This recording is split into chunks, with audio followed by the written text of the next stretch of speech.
Հովհաննես Առաքյալի ընդհանրական երկրորդ թուղթը, գլուխ առաջին, ուղերձ և ողջույն։ Երեցիցս ընտրյալ տիրուհուն և նրա որդիներին, նրան, որին ես սիրում եմ ճշմարտությամբ, և ոչ թե միայն ես, այլ նաև բոլոր նրանք,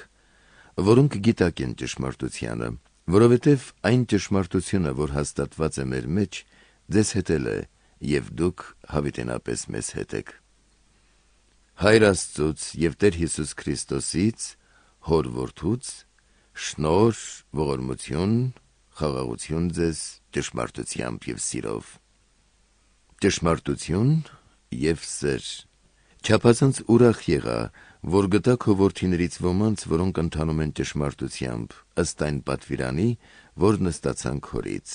Եվ այժմ աղաչում եմ քեզ, ով տիկին, որ սիրենք միմյանց։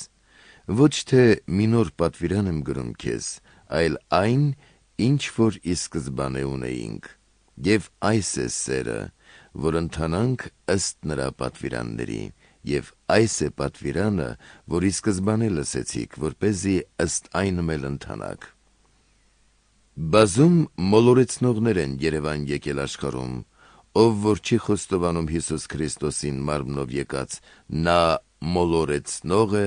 և նեռ։ Զգույշ եղեք ինքներդ ձեր հանդեպ,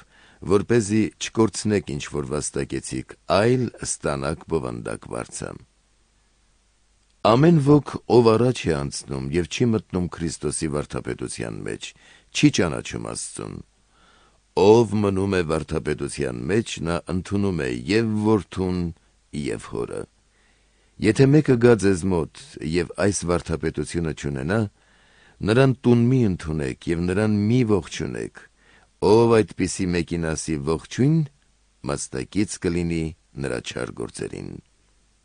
Վերջաբան, շատ բան ունեի ձեզ գրելու, բայց չուզեցի գրել թղթով ու թանաքով, քանի որ հույս ունեմ անձամբ գալ ձեզ մոտ և դեմառդեմ խոսել, որպեսզի մեր ուրախությունը կատարյալ լինի։ Քեզ ողջունում են քո ընտրյալ քրոջ որդիները։